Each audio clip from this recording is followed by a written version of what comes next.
परमात्मने नमः। श्री गुरु चरणकमलेभ्यो नमः।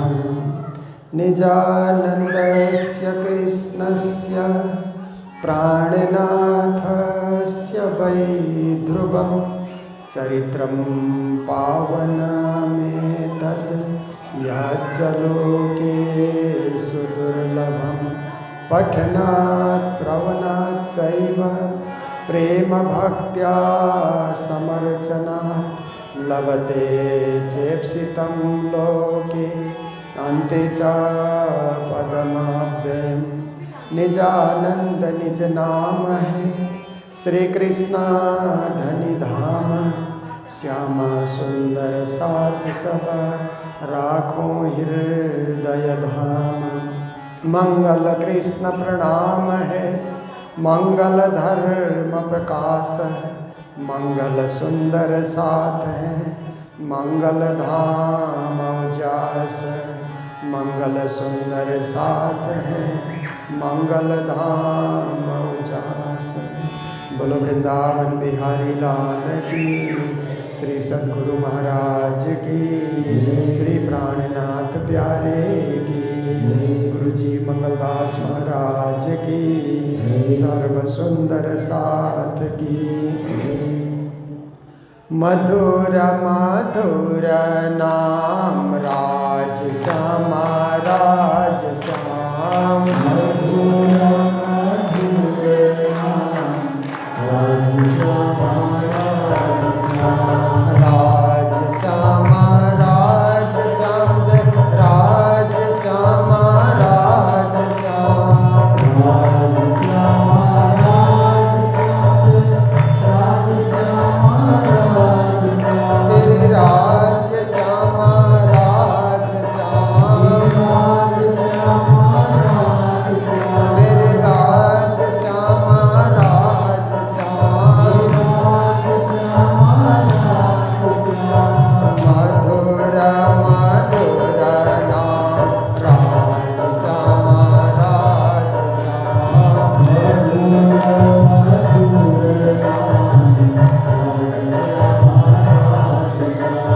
मधुर मधुर नाम राधे कृष्ण राधे श्याम।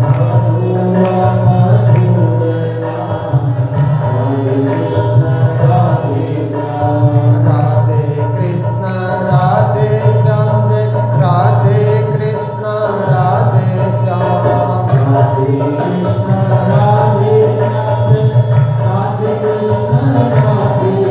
मेरे राधे कृष्ण राधे श्याम। श्री राधे कृष्ण राधे श्याम। मधुर मधुर नाम राज श्यामा राज श्याम।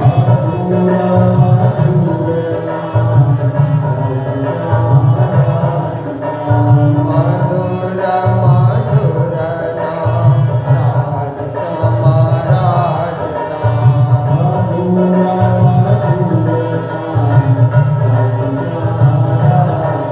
श्री राज श्यामा राज श्याम।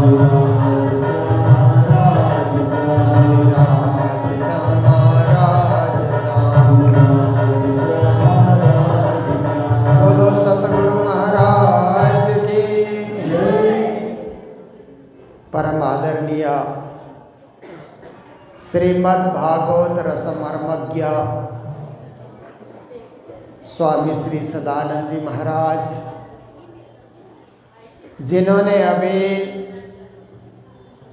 श्रीमद् भागवत के एक श्लोक की व्याख्या सुनाई,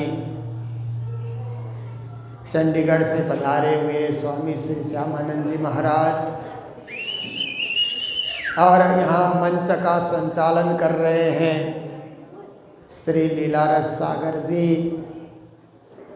और यहाँ विद्यमान हमारे सभी प्रचारक महानुभाव, प्रचारिका बहनें, माताएं, संगीतकार महानुभाव, रामपुरिया परिवार के सभी सदस्यगण, छोटे बड़े, 4 से 5 पीढ़ी, 5 पीढ़ी से रामपुरिया परिवार श्री कृष्ण प्रणामी मंदिर से और गुरुजी मंगलदास जी से जुड़ा हुआ है। अभी छोटे छोटे बच्चे यहाँ खेल रहे तो लगता है ये 6ठी पीढ़ी होगी। आज ये आंगन में नाच रहे हैं, खेल रहे हैं अबोध बाल बालिका के रूप में। जब इनको ज्ञान होगा तो ये भी गुरुजी मंगलदास जी के बताए पथ पर अग्रसर होने लगेंगे। इस परिवार को वरदान है गुरुजी का, सदा आगे बढ़ते रहो, धर्म की सेवा करते रहो और धन कमाते रहो। गुरु महाराज का वरदान प्राप्त करके सिलीगुड़ी में ही नहीं, कालिम्पोंग में ही नहीं, गुवाहाटी में, इधर दिल्ली में, मुंबई में, नेपाल में, न जाने भारत के कितने सारे अन्य क्षेत्रों में रामपुरिया परिवार बसा हुआ है और सब जगह अपने अपने क्षेत्र में उन्नति कर रहे हैं, आगे बढ़ रहे हैं, साथ साथ में समाज सेवा और धर्म सेवा में भी संलग्न है। तो बार बार रामपुरिया परिवार से कथाएं होते रहती है, पर इस बार एक ही वर्ष में 2 बार मंगलधाम में कथा कराने का सौभाग्य इस परिवार को मिला, क्योंकि ये परिवार सोचता है कि गुरु महाराज के चरणों में बैठ कर के कथा सुनने का और कथा कराने का जो आनंद है वो और कहाँ मिल सकता है। इसलिए बार बार आप लोगों ने मंगलधाम को ही चुना और एक बात सुन करके मुझे खुशी हुई, बाजार का हमारा जो मंदिर बन रहा है ना, द्रुत गति से बन रहा है और वो ऐसी जगह में गुरु महाराज ने मंदिर की स्थापना की।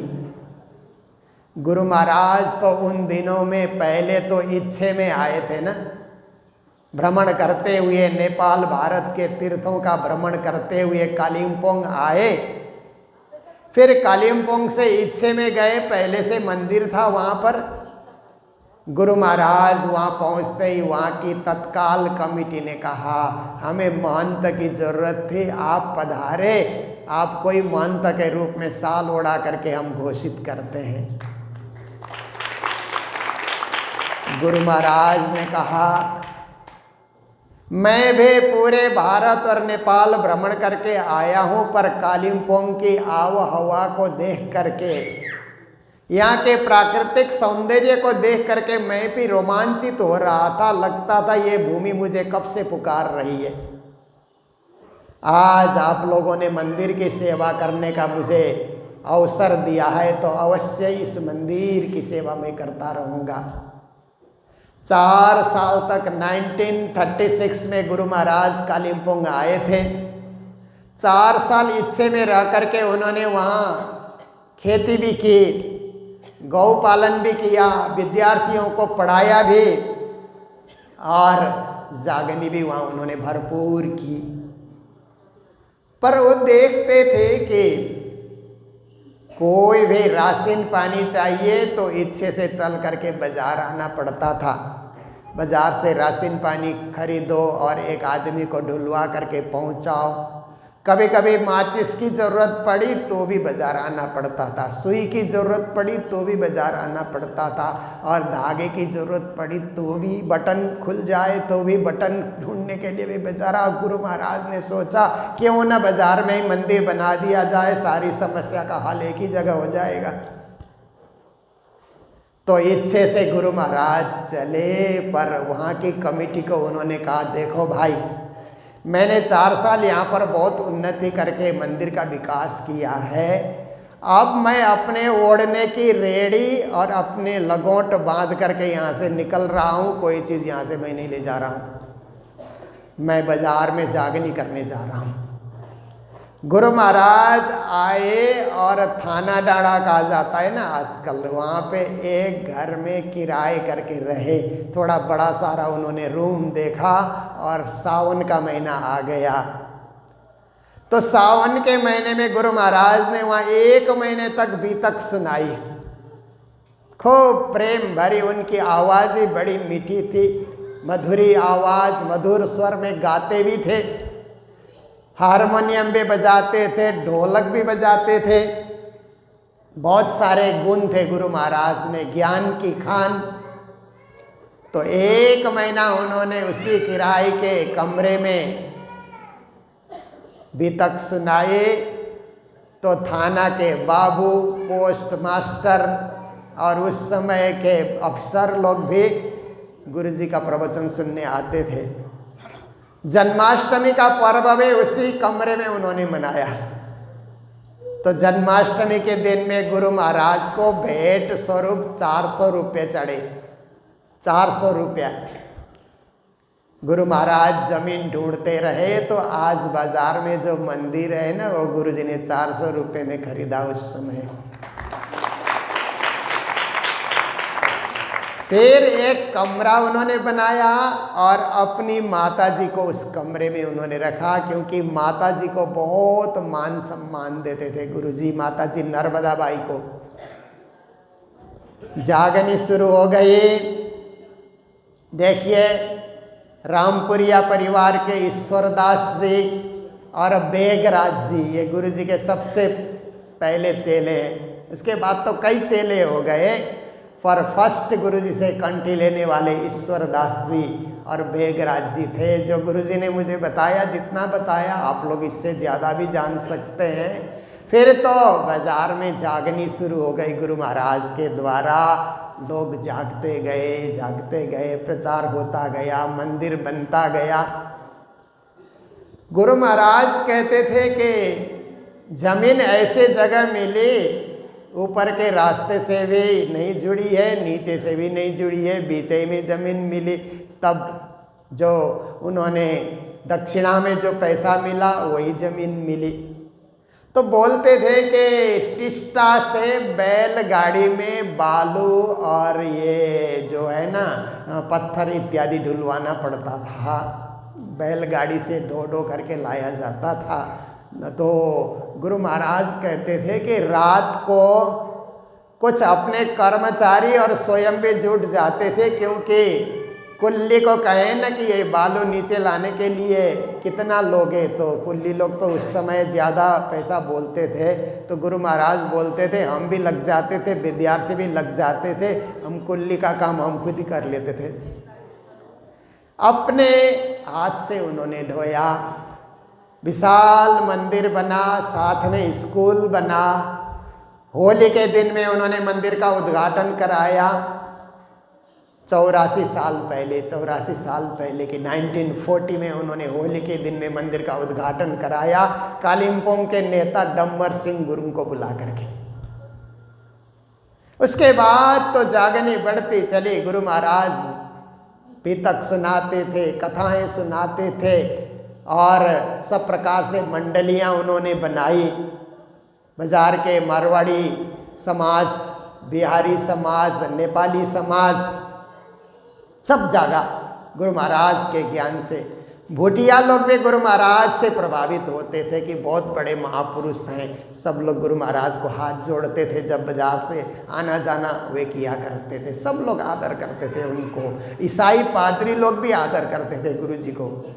तो ऐसे दिव्य स्वरूप वाले गुरु जी महाराज ने बाजार में मंदिर की स्थापना की और आज वो मंदिर थोड़ा सा जीर्ण होने के कारण नए रूप में तैयार हो रहा है।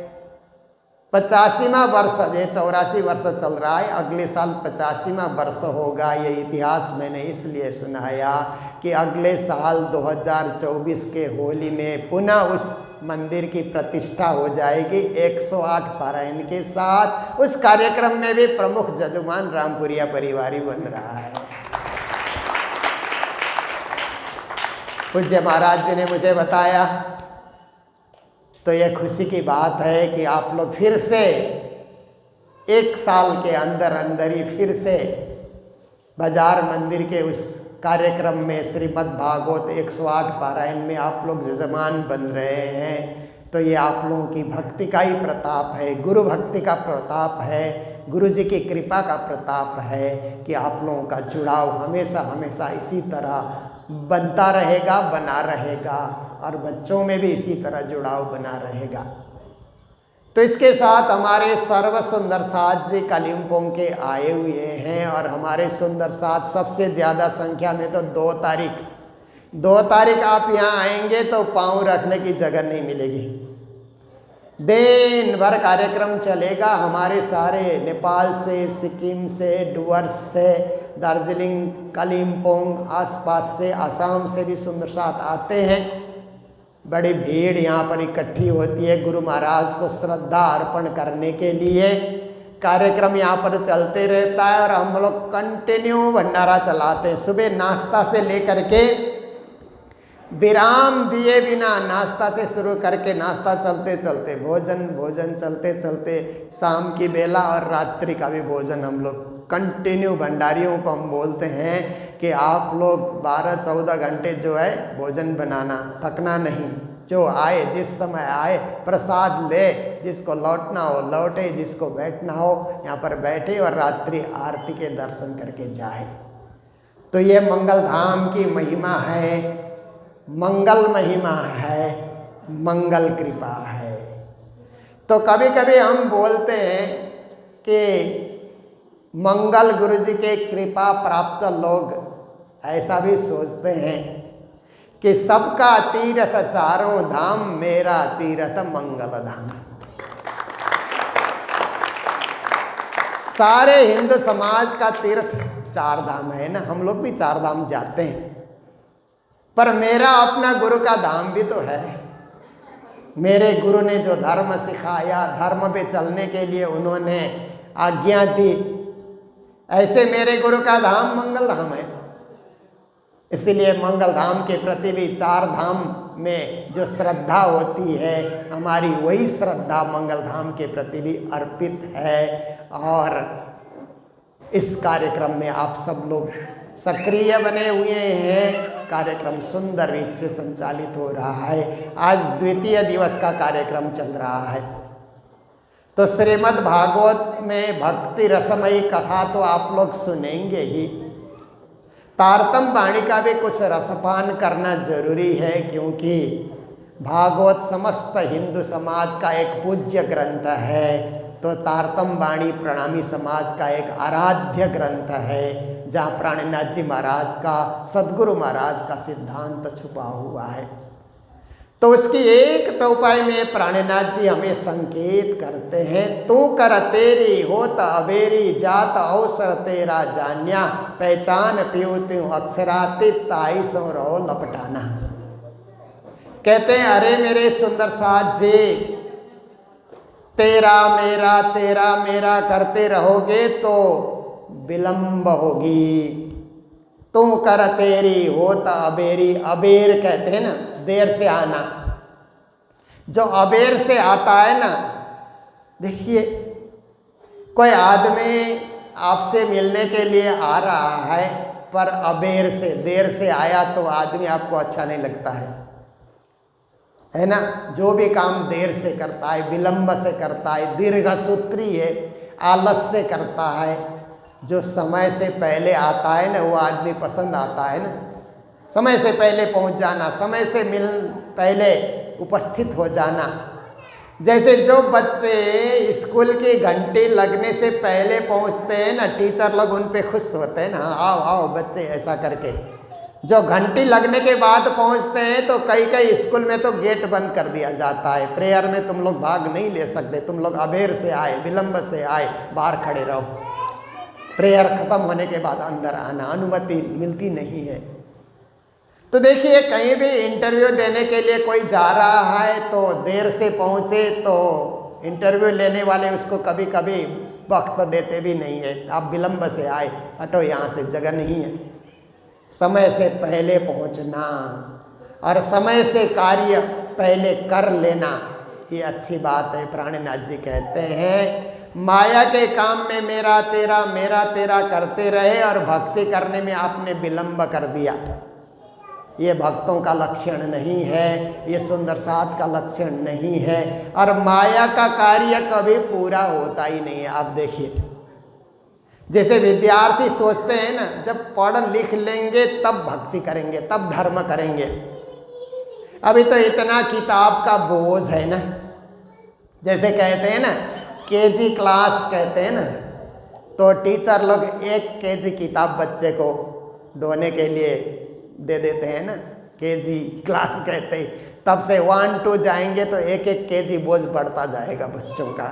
इतनी तो किताबें हैं आजकल, स्कूल की किताबें। बच्चों को पढ़ना होता है, होमवर्क करना होता है, तो बच्चे सोचते हैं ये पढ़ाई पूरी हो जाए, डिग्रियां ख़त्म हो जाए, उसके बाद हम भक्ति करेंगे।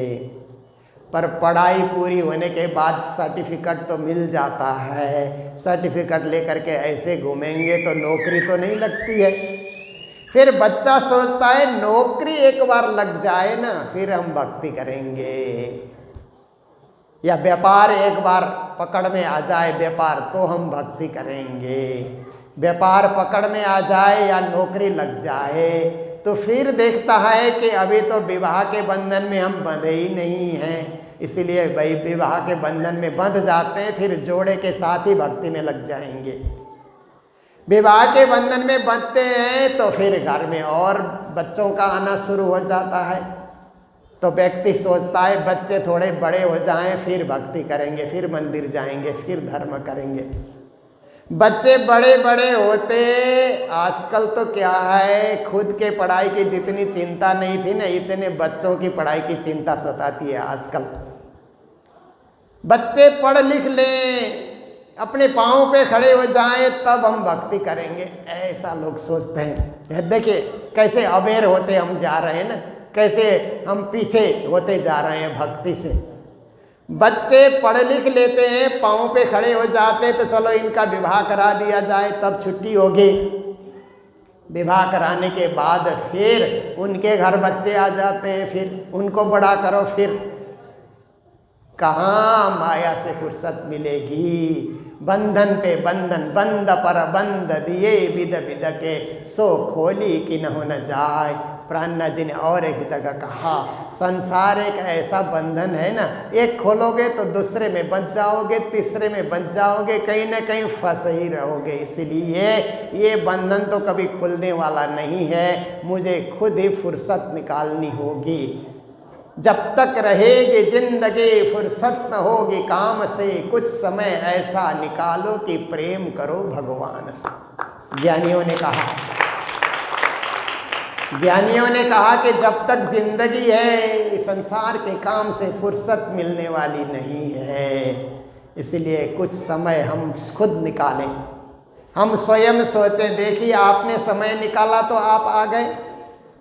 रामपुरिया परिवार के इतने ही सदस्य हैं, ऐसी बात नहीं जिन्होंने समय नहीं निकाला नहीं आ सके। तू कर तेरी होता अबेरी, संसार में ही अभी है, जाएंगे जाएंगे सोचते रहे, परंतु समय उन्होंने नहीं निकाला, फुर्सत नहीं निकाली, वहीं पे पड़े रहे। सुबह होती है शाम होती है, जिंदगी बस यूं ही तमाम होती है। सुबह शाम करते हुए ये जिंदगी गुजरने वाली है, इसलिए फुर्सत पहले से निकालना होगा।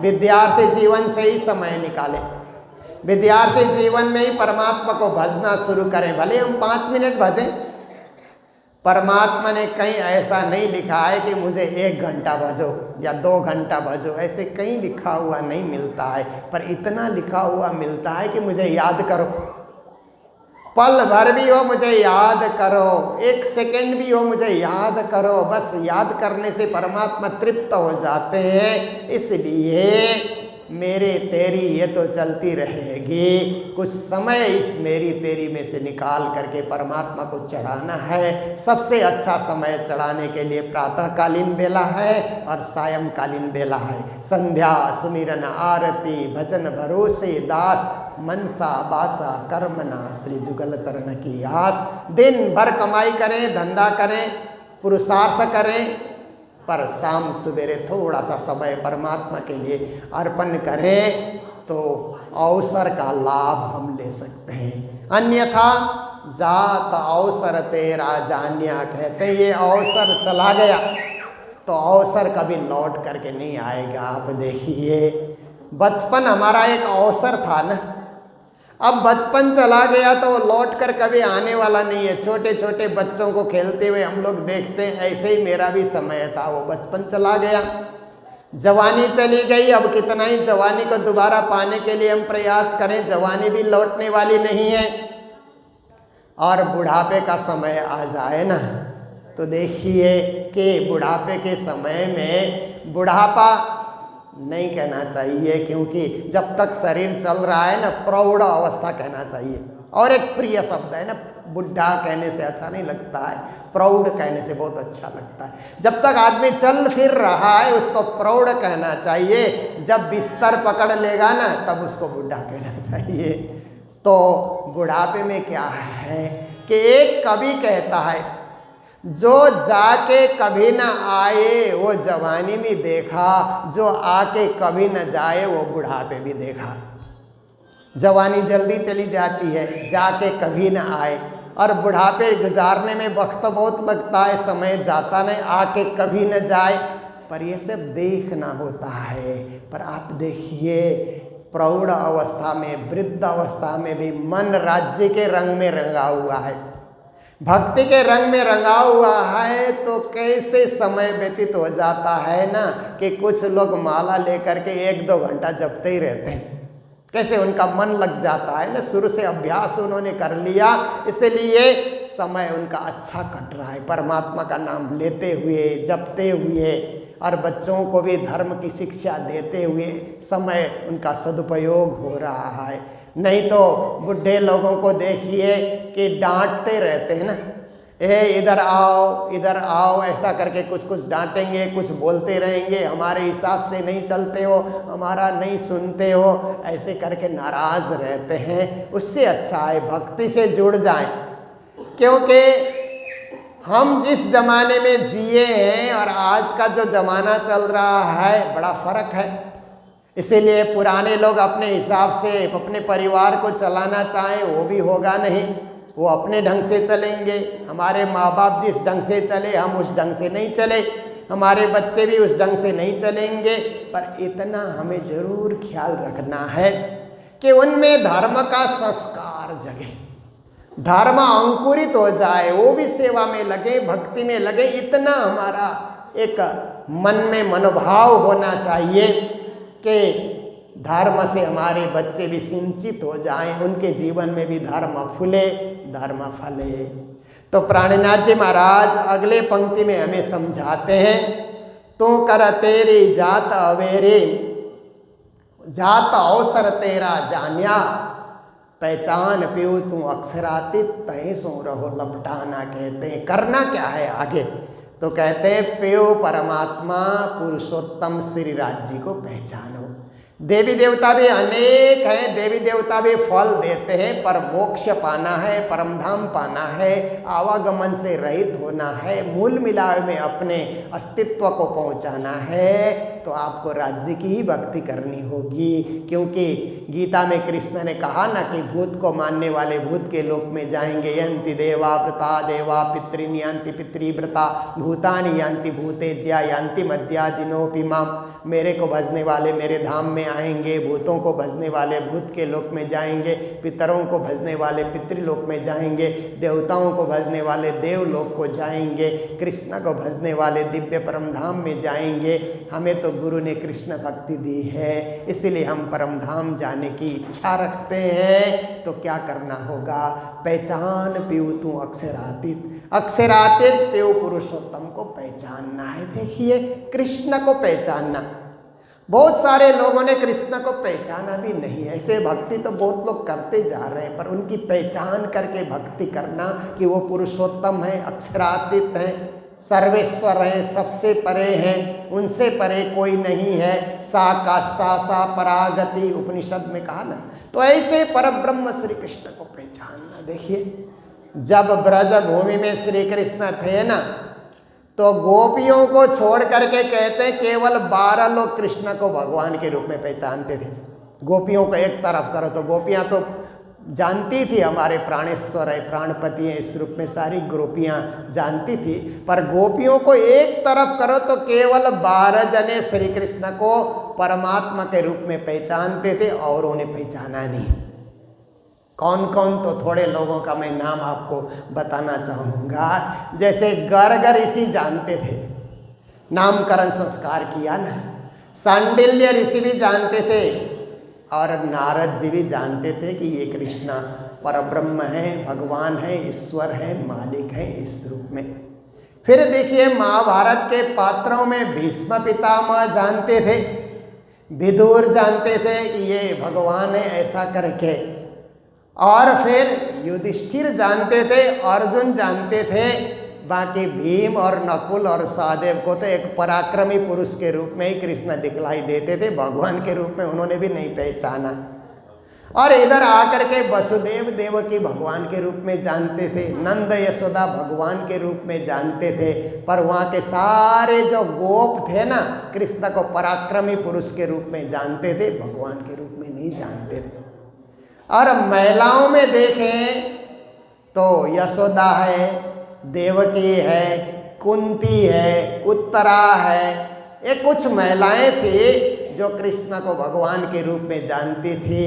बाकी ब्रज गोपी को छोड़ करके अन्य महिलाएं भी कृष्ण को पराक्रमी पुरुष के रूप में ही जानती थे। सब ने कृष्ण को कृष्ण के समय में नहीं पहचाना तो ब्रज की गोपियों ने पहचाना, क्योंकि गोपियों ने देखा ये तो साक्षात हमारे प्राण प्रियतम है, परब्रह्म परमात्मा है, प्राणेश्वर है, प्राण वल्लभ है, ऐसा ब्रज गोपियों ने पहचाना। इसलिए गोपी भाव की भक्ति को विश्व में सर्वश्रेष्ठ भक्ति कहा जाता है, उससे परे कोई भक्ति नहीं है। देखिए बड़े बड़े भागवत के कथाकार होते हैं ना, पर गोपी प्रेम की बात आती है तो वो भी गल पिघल जाते हैं।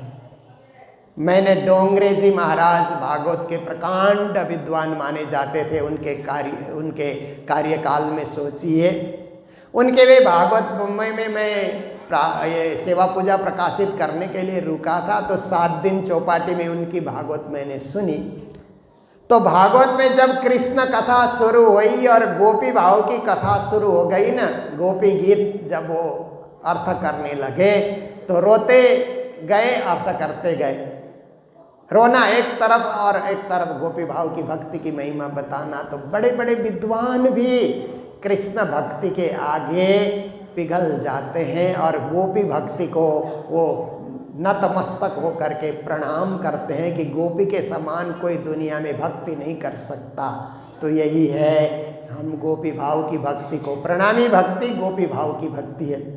प्रणामी पूजा साधना गोपी भाव की पूजा साधना है, अनन्य परा प्रेम लक्षणा भक्ति की साधना है। इसलिए प्राणनाथ जी ने कहा पहचान पियू तू अक्षरातीत। जैसे गोपी ने कृष्ण को पहचान करके भक्ति की, बाकी लोग पहचान नहीं सके, तुम पहचानो और उनकी भक्ति करो। अनन्य परा प्रेम लक्षणा भक्ति शाम सुबेरे की सेवा पूजा है, उसे हम जीवन में करते रहें। और ताई सौ रप लहो लपटाना, उनके ही चरणों में हम लिपटे रहें, कृष्ण चरणों में हम लिपटे रहें, ऐसी हमारी भक्ति साधना हो तो परम धाम की मुक्ति अवश्य मिलेगी। हमारी आत्मा धुंधुकारी की तरह भटकेगी नहीं, सीधा दिव्य परम धाम में जाकर के पहुँचेगी। कोई रोक नहीं सकेगा, कोई व्यवधान डाल नहीं सकेगा, कोई गतिरोध उपस्थित नहीं कर पाएगा। सीधे परम धाम में सूरत एक ही राखिए मूल मिलावे माय, श्याम श्यामा जी साथ जी तले भोम बैठे जाएं। ऐसे दिव्य परम धाम में हमारी आत्मा जा कर के अंत तो गत्वा, आज के आज नहीं परंतु अंत तो गत्वा आत्मा वहाँ जा कर के जागेगी। ऐसी भक्ति प्राणनाथ जी ने वाणी के अंतर्गत बताई है। तो थोड़ा सा प्रसंग मैंने आपके समक्ष रखा समय के हिसाब से। अब भागवत का समय हो रहा है, पूज्य महाराज जी अपने मधुर कंठ से रसमय श्रीमद् भागवत कथा, कृष्ण कथा, बाल लीला और रास लीला आपके समक्ष प्रस्तुत करेंगे आज के प्रसंग में। और हमारे बहुत सारे बच्चे आज झांकी दिखाने के लिए भी तैयार हो रहे हैं, सुंदर कार्यक्रम प्रस्तुत हो रहा है। तो आप सब लोग इसमें सहर्ष भाग लेंगे। और कल की कथा दिन में रखी गई है। अब दिन में भी पूरी कथा होगी, ऐसा आप लोग ना सोचें कि महाराज जी को जाने की जल्दी है या हम लोग ऐसे सोचते हैं। पूरी कथा होगी अच्छी तरह से और बढ़िया से, भंडारा भी होगा, उसके बाद सब कार्यक्रम का समापन होगा। तो रात की कथा में थोड़ी विलंब हो जाती है, तो दिन में करके आनंद मंगल के साथ त्रिदिवसीय कार्यक्रम का समापन होगा। तो कल प्रातः काल जो हम लोग चर्चा करते हैं और झिलना, वो भी आज की तरह ही कल भी चर्चा होगी, झिलना भी होगी।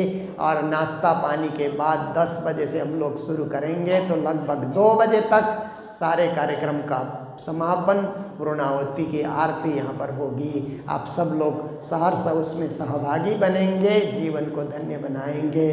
इन्हीं शब्दों के साथ वाणी चर्चा को विराम दे रहे हैं। बोलो कृष्ण कन्हैया लाल की, सद्गुरु महाराज की, श्री प्राणनाथ प्यारे की।